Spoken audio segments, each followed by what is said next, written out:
Welcome back, spooky souls, to another night with Harlots of Spooktalk. Tonight, we're venturing deep into the unknown, through the fog, the trees, and into the land of legends. We're joined by a very special guest, Lilse Asalt. I'm sorry if I butchered that. Author of When the City Sleeps, who's bringing us tales from her own eerie encounters, including the time she may have came face to face with Bigfoot. You heard that right. From ghostly whispers to shadow giants. Tonight we're pulling back the veil on the unexplained. Leslie's story isn't just fine-tuning, it blurs the line between folklore and frightening reality. So grab your flashlights, lock your doors, and get ready for goosebumps, because when Lilse Asalt steps into the wild, things get hair-rising. Let's dive into Bigfoot and the beyond. Okay, let's welcome our guests tonight. We're going to have some questions for y'all. The first question is, for those new to your work, can you tell us a little about yourself and what inspired When the City Sleeps, please? Hi, so my name is Lilse Asalt. I was a professional web novelist for around 2 years, and then I've slowly been transitioning to being an indie author. One of the first kind of more official indie works that I have is this book called When the City Sleeps. And I would say When the City Sleeps is Game of Thrones meets Corpse Bride.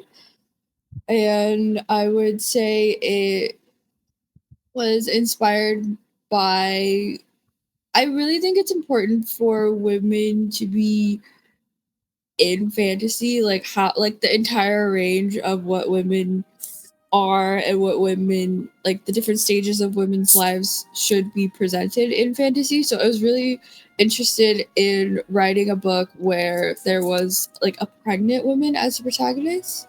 So I would say like this book is like a pregnant woman who goes and finds her she kind of finds out like what happened.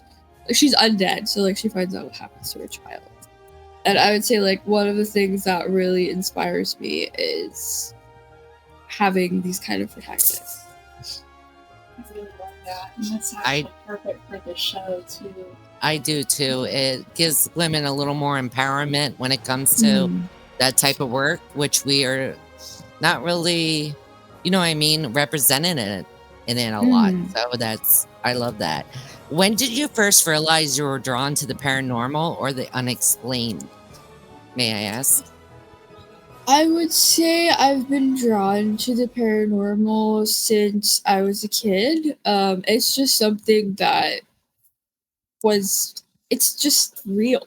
It's present in everybody's lives. Like, I don't think it's something that people should ignore. I think it's just a part of life.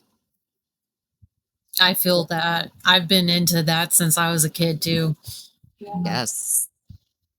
And your pen name is so unique. Can we get a little story behind it?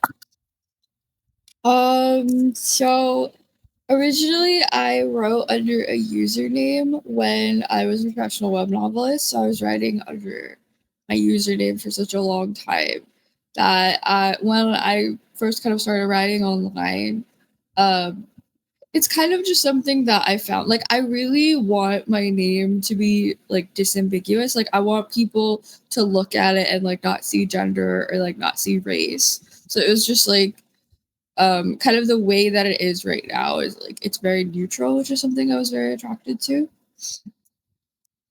I love that. So people can judge you on your work and not on your.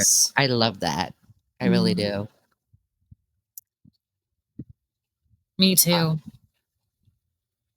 Yeah, that's really amazing. I really like that. Okay, so like, would you say that I don't know if you just asked this. Okay, so would you say that your writing connects you to your personal experience, or do you separate fiction from what you've really been through?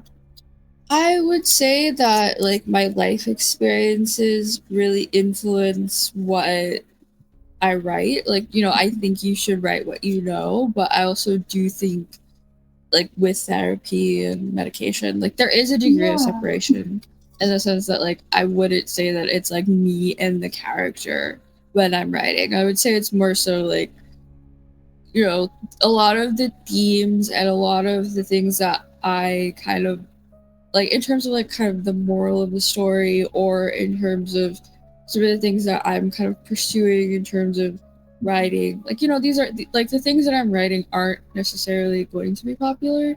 So I would say yes and no. Like, because, you know, it's not like I'm not writing a memoir. I am writing fantasy. So But you're still giving us a sneak peek into your soul a little through your writing. yes, definitely. I was reading some of it, and I was like, oh, this is perfect. Actually, been looking for a really good book, and I got through. It's just been so busy for a good portion of it, and I was like, oh, okay. So definitely have to check that out. So glad someone's reading it. Yeah. Well, it's funny because like when I was first like kind of like side note, but with everything going on, like I don't know if this is a universe thing, but I've been having these crazy dreams.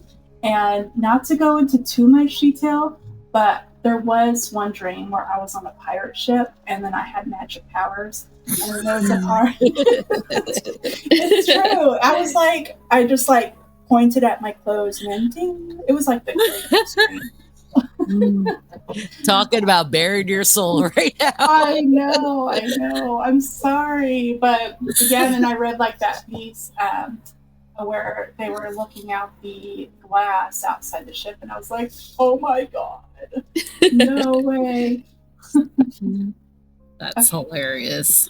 That is. So we had like kind of talked briefly, like we were talking about like some of the places that we've been, you know, like in Colorado, the caves, and then we briefly talked about Bigfoot. Oh yes. I love Bigfoot.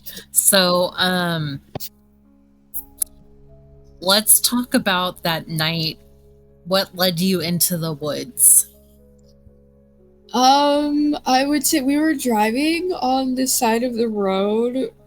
Essentially, so we had gone on vacation to Mount Rushmore, and while we were driving on the side of the road, we saw like some kind of shadow in the area around Mount Rushmore. It's a very like Pacific Northwest forest.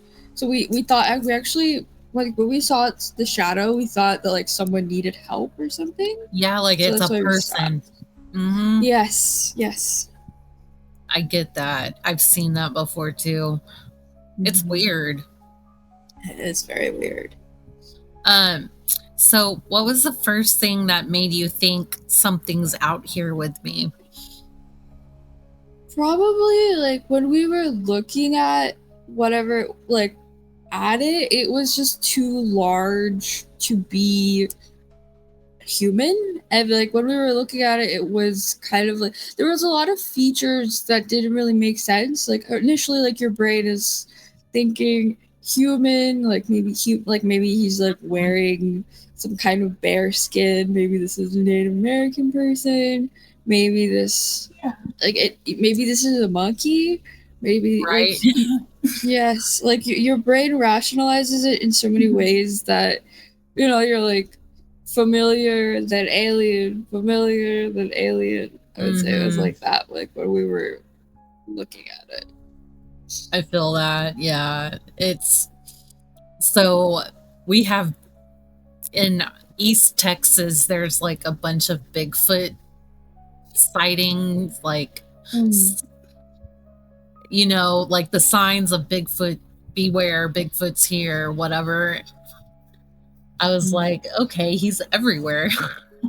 He is everywhere and nowhere at the same time. There's that one guy in Central Texas, and he's the hairy man. He's not Bigfoot. So sometimes I would wonder, like, I think I would rationalize it too. Okay, is it a hairy man or is it Bigfoot? But It's Bigfoot. but the thing is, Bigfoot is not only seen in the United States; it's seen in other continents too. That's true. He's a Yeah. traveling guy. Maybe he has a family. Maybe they can forage. Or maybe he was around before the continent split. Ever think of that? And he just stayed hidden this whole time. Yeah, I mean, I believe you. I think No, yeah. no. I always wondered that. I really did. There was a time where, like, when I was a child, I was in my grandmother's house, South Texas, and yeah, I could have sworn. Like, I for years was like, I know I've seen him, and now at an older, I still like, what was it? You know, maybe it was. Who knows? Maybe he was on the beach. I'm a big firm believer we don't know what's all out there. That's true. We don't. No. Even in the ocean. Yeah, we don't. Anyway. Yeah, don't get me started on the ocean. Yeah, please. I know. I'm sorry. Anyways, so can you walk us through what you saw or you heard? I would say that I saw something that was around 7 feet tall. It was unnaturally hairy, and I would say like the hair on its back was much longer than the hair like on its head or the hair like on its arms and legs. And I saw it kind of look at me, but like I didn't register the face at all. And then I saw it turn around and then run back into the mountains. And I would say I like the feeling of like alien, human, like is a woman Werewolf. Yeah, I was gonna say, like, I was gonna ask that too. Like, was there something differently with that energy that stuck with you? I would say the energy was very confusing. Like, I would say the way I processed it was very like, what is it? I have no idea what it is. So, but also like, you know, it's unnaturally tall. The arms are unnaturally long. Like when it returns to the forest, like it's very, like it looks like it belongs there. So it can't really be somebody in a costume. So that's just crazy.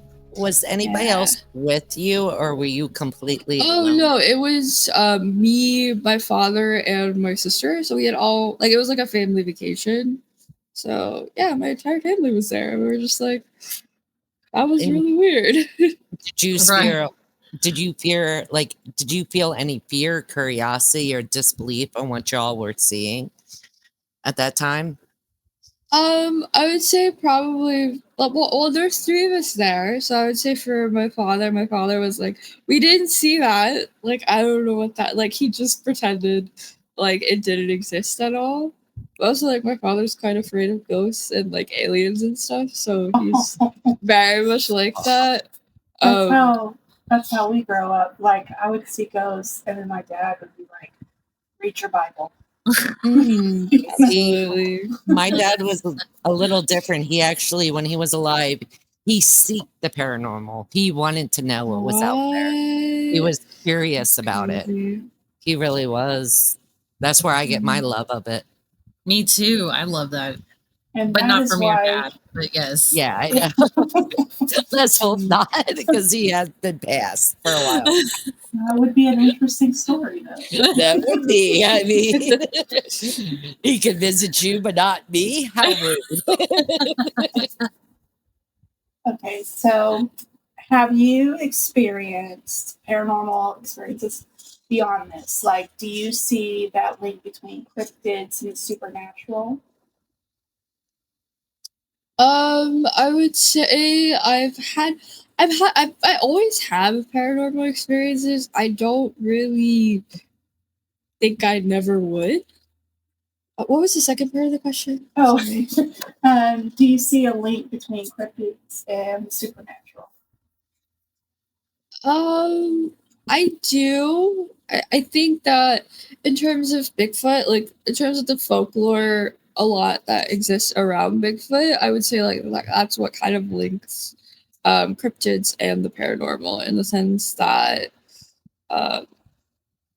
like the stories that come from people's experiences are what makes cryptids paranormal, I would say. Well, yeah, exactly. Yes. And same with like not just the cryptids. I think that goes with like the supernatural as well.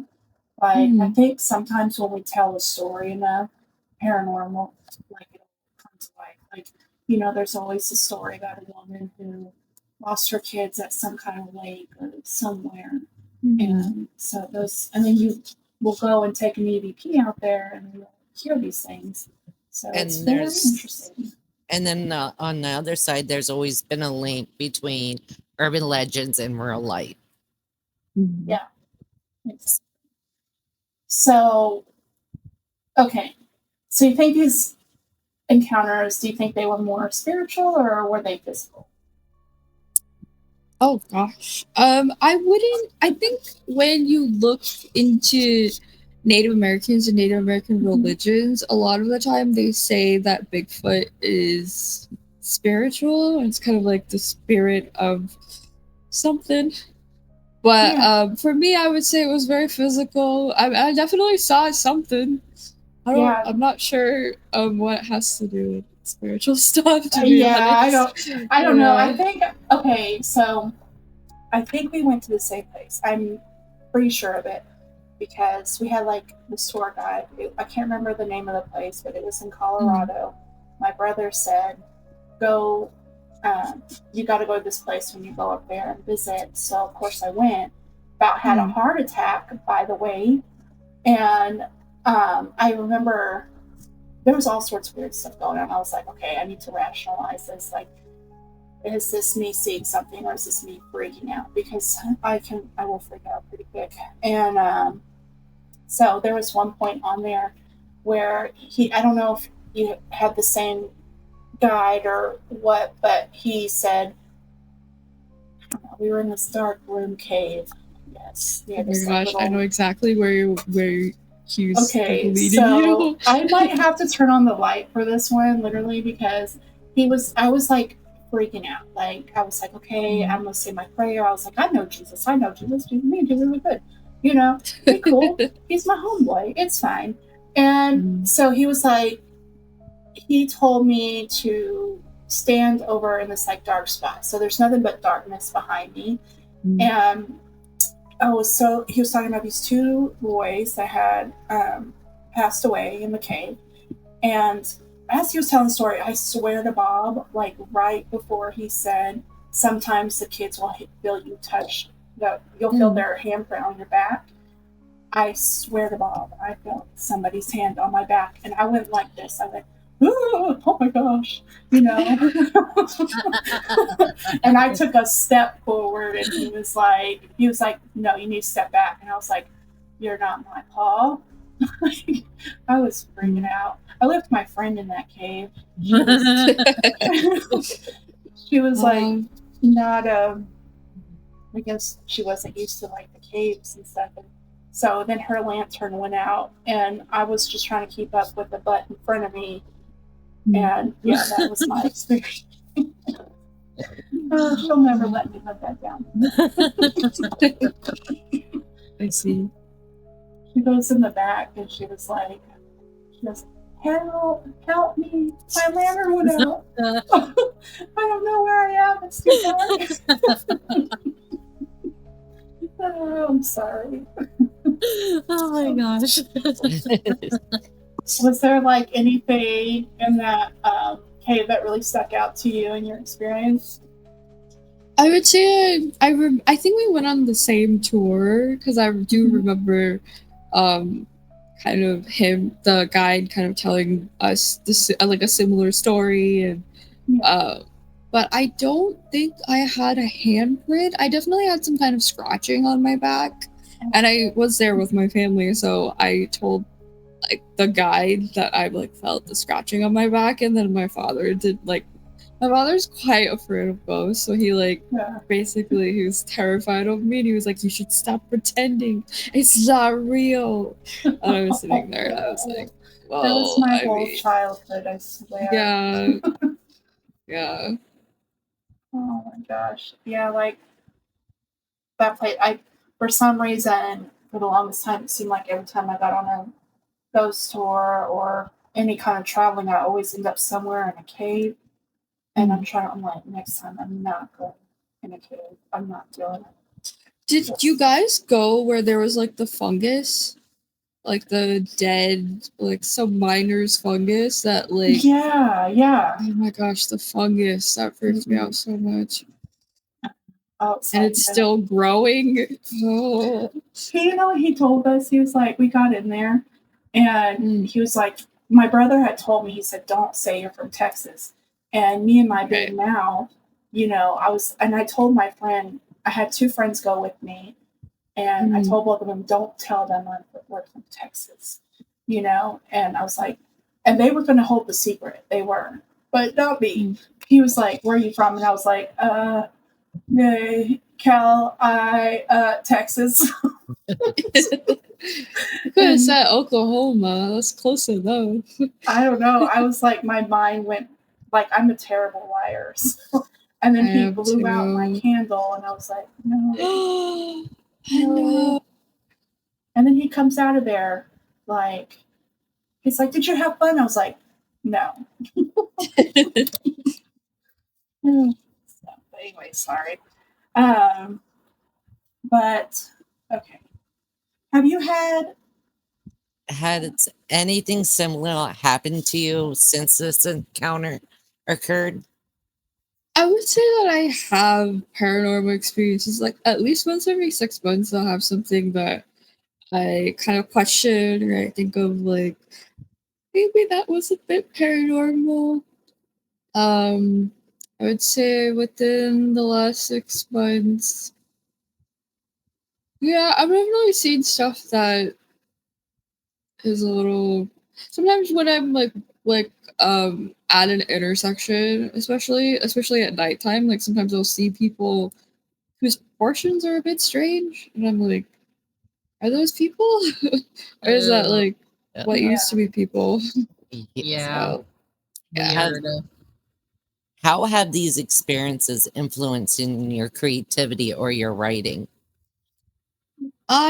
So actually when I was in college, I majored in history, but I didn't get to kind of continue studying history kind of for masters and beyond.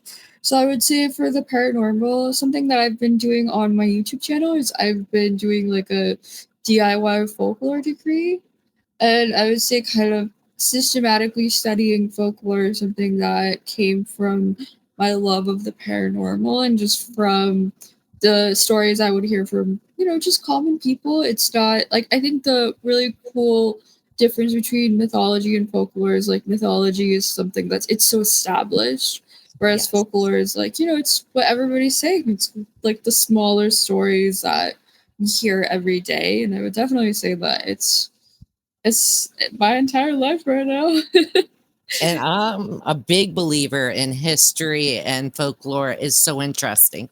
It's sometimes better than any movie you can watch is the history. I'm a big, I love history because of that.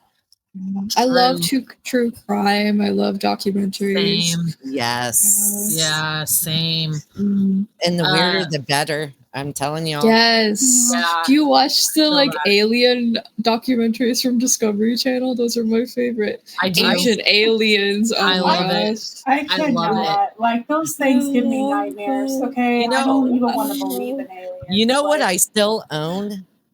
I'm gonna admit something, and y'all are gonna be weird. I swear to Bob, Karli, what did you? I still own The Faces of Death on VHS from back documentaries back in the day that was made. Oh my gosh! I still own them. I'm never gonna give them up. There you go.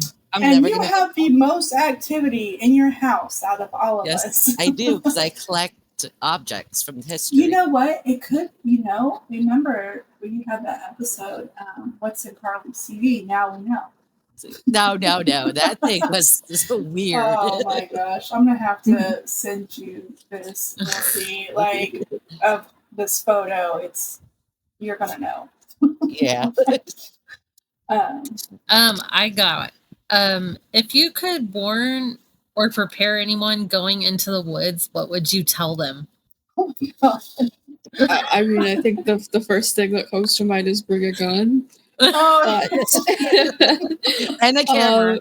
And a yes, camera. I would definitely Yes. say that. definitely a camera. I've always wanted to like buy one of those trail cameras and like put it somewhere in the forest or Yes. something. But Uh-oh. now you might not like what's staring at you back. Okay, but Um, hear me out. Would you, just to kind of back up on this question, would you go into the Appalachian Mountains? Nope. Hold on. Playing I used to live hot, right there. No, hold on. You Playing live hot, there? Hold on. My I used to. Hot girl like- music. No, you have to have hot girl music Oh my No. and then go out I there. used to. Come on. No. I used to live next to Blue Mountain and Hawk Mountain, which is part of the trails. I grew up Okay. in that area. I no longer live in that area, but that's where I grew up. I'm telling you right now, things are strange in them areas. No, thank you. Listen, No, thank you. you going I out really there want to visit playing, one day. picture it. You're playing Katy Perry last Friday night, and Nope. would it really be as scary? Yes, it's scary, especially Hawk Mountain at night. I'm telling you, there's stuff Yeah. out there you will never. Nope. Mm-mm. There was a girl on Oh my TikTok that gosh. commented, and she said that she would go with me.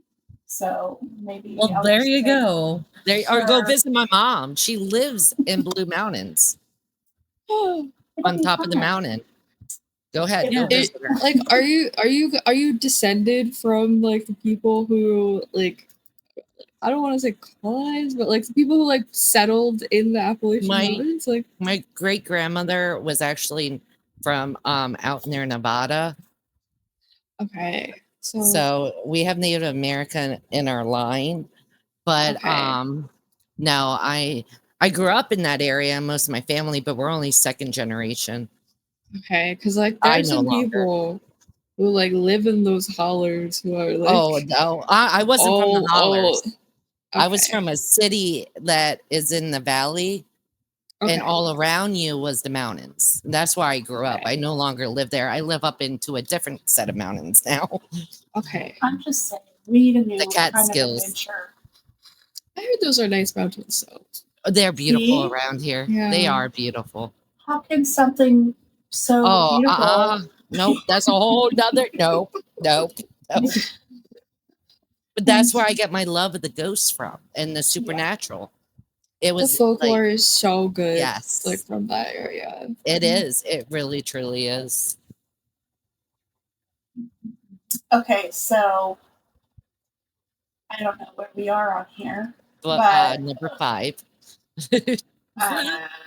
Oh, okay. No, it's not my turn. Nope, it's Tiffany's. Sorry. Okay, so let's talk about when the city sleeps. What can listeners expect from the book? It's quite a short book. It's I think it's around, for some people it's around 67 pages, for others it's around 90. But I would say expect kind of like a deconstruction of grief. Like if you had kind of gone to a place where all magic is legal, so kind of like exploring it and kind of taking the fear out of it. And I would say like it is, bringing light to, the beautiful different phases of grief, I would say. Okay. I love That sounds interesting. Yeah. Yeah. I also would- did say earlier that it was like Corpse Bride with Game of Thrones. But Yes. yeah, I don't know. I don't want to say it too many No, times. don't. And don't give it away for people. Let them Yeah. read it. Yeah. Keep them wanting more. Yes. Were any of the stories inspired by true events or personal experiences? I think grief is a pretty universal emotion. Personally, I've never been pregnant, but I would definitely say that I really I think I watched Corpse Bride for the first time before I wrote the story, and I love the protagonist. I was like Mhm. very interested kind of in these like fallen women kind of stories where, you know, especially kind of with marriage and kind of, you know, women who lose their identities with Mhm. marriage and with having children and kind of joining another family. I think that's something that's very interesting to me. It is. I It agree. is. Yes. Do you plan on writing more? Maybe something based on your recent experiences? Well, I'm doing a lot right now. I'm about 2/5 of the way through I part of, you know, there's that TikTok trend which is personal curriculums. Yes. So I'm about 2/5 of the way done with my folklore curriculum. Yeah, I really think I would like hardcore start writing something after I finished it, but I'm not quite finished with it. And then I do have several novels that I'm trying to traditionally publish. Um, I would say one of those projects, it's horror, where there's a woman who's dating 7 men at the same time, and then she eats them basically one by one. Whoa. Okay, Karli, Yeah. there's your story. Yeah.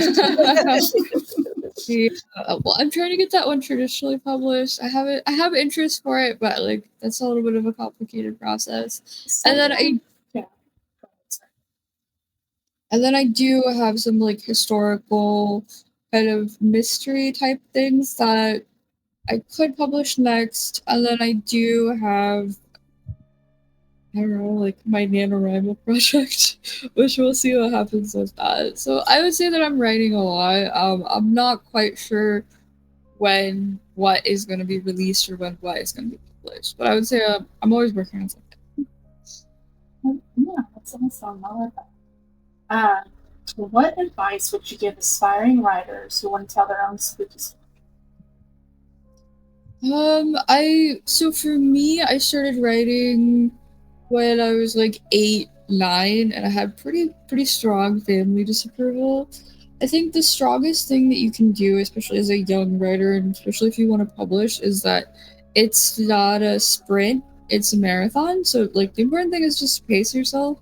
Like I remember when I was like 18, 19, I thought I was losing so much time because like there were people who had already had book deals and already had like all this fancy writer stuff, and I always felt like I was behind. I think the important thing is just, you know, focus on your projects, and like the most important thing I would say is passion, and especially like, you know, when you're writing, you should share your work with as many people as possible, and that you should take every single critique and, you know, you should listen to it, and instead of taking it personally, you should think of like 3 actionable ways that you can deal with it, especially in your work and in your further work, and then that kind of takes away the hurt of it, and it's more like, okay, this is a job, this is whatever you want to do with writing career, and you know, you focus more so on the marathon instead of like the little sprints. I'm a big one with writing as a passion. Once it becomes a job, you lose all your soul, and it shows in your works. I mean, for me, I think I did the same thing. I have to be in the mood and I have to be in a creative mood. And I have to have the patience and mindset to do it. And the mindset that got me was writing smut. So that's how that went. But it's fine. We all seen that coming, right?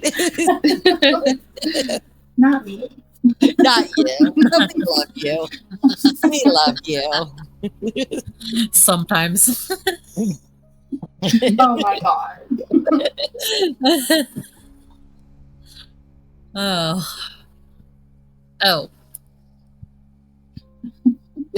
Yeah.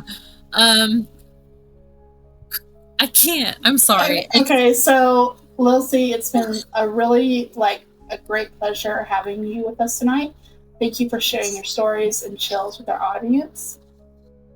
Well, it was really great to be on the show. I'm really excited about kind of expanding into different areas, and I'm really excited that this was my first podcast. This is such a great experience, Louise. And you definitely are gonna have to visit us again. You're Yeah. Definitely, I love that. And make sure to grab a copy of When the City Sleeps and maybe keep a flashlight nearby when you read it. You can find Leslie's book on Amazon, and don't forget to send us your own spooky encounters to, of course, harlotsofspooktalk@gmail.com. We put the spook, We put spook and spooky. and the chit talk.